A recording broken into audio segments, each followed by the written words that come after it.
Hello again there, folks. So I recently watched a left-wing philosophy channel. I know, and he had a great video up, which was a analysis of the movie Jaws from and it was based on the Marxist academic Slavoj Zizek's take on Jaws. So this is kind of stuff I like to get into sometimes on this channel and have a look at what ideas are in these movies. And Zizek's take on Jaws is actually very interesting. And bear in mind, we are heading deep into lefty Marxist territory here. But he's not primarily that interested. He wants to get into what makes the movie so great. And he says it isn't just about the gore and the horror. It's actually that most of the drama, most of the tension is on the island. That's where especially for a Marxist like him, that's where the intellectual weight is of the movie. And what he points out is that Amity, the island I think it is where it happens, is actually a perfect depiction of an American ideal.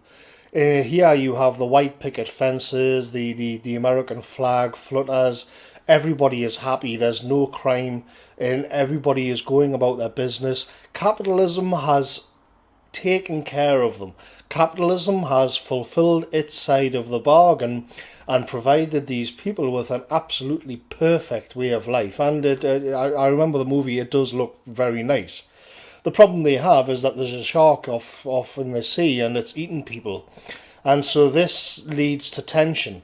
And it leads to tension because the chief of police, Chief Brody, he wants the beaches to be closed, but the mayor doesn't. And the reason for that is that if you close the beaches, their main source of income is tourism and the economy will collapse.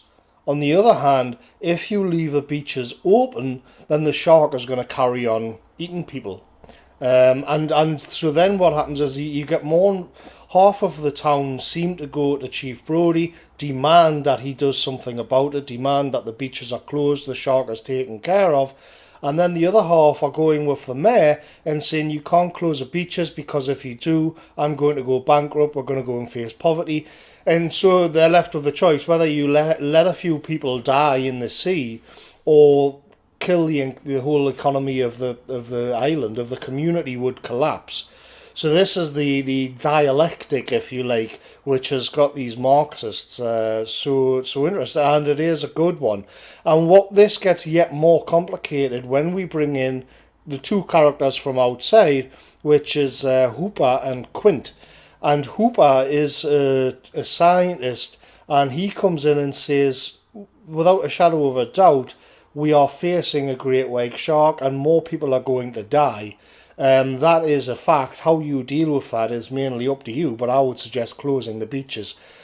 But Quint is a complete outsider and a bit of a rebellious figure, and not really within the same ideals of the rest of the community. And this reminded me of a lot of leftists who would say that in time, when capitalism is in trouble, when it feels that it's under direct threat, it will turn to, well, in the case of the 1930s, it would be fascists to take care of the threat, which was at that time, from their perspective, Marxists themselves. But then in today's age, you could say it was something like Donald Trump or Boris Johnson, they would say, are these populist fascist figures. And then when capitalism's finished, when it feels safe again, they'll be shelved and we'll go back to business as normal. That's how the left tend to see these things. But what I was also interested in was that, as Zizek points out, in the end, the ideal, the Hooper, the outsider, the rebel, he dies horribly, and the Chief Brody has to actually kill the shark. And so the whole thing ends quite nicely with the state putting the shark down and killing it, and the capitalist system remains secure, remains safe. It also goes to say that in Hooper's case, the system doesn't actually care when he can provide scientific, empirical evidence as to the danger. If it's inconvenient for the system, they'll just ignore it. And a lot of these things I'd it rang a few bells in my mind, especially if we begin to think, well, how do you then graft this on to the modern world in the West? How true does this ring true? How close is this to the lived reality in the West today? And not much, actually.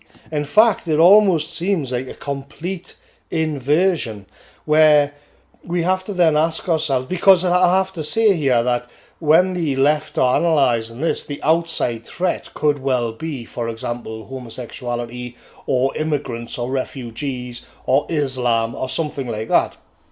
And in actual fact, when we look at how capitalism actually operates in the West today, it's the complete opposite. It facilitates the outsider.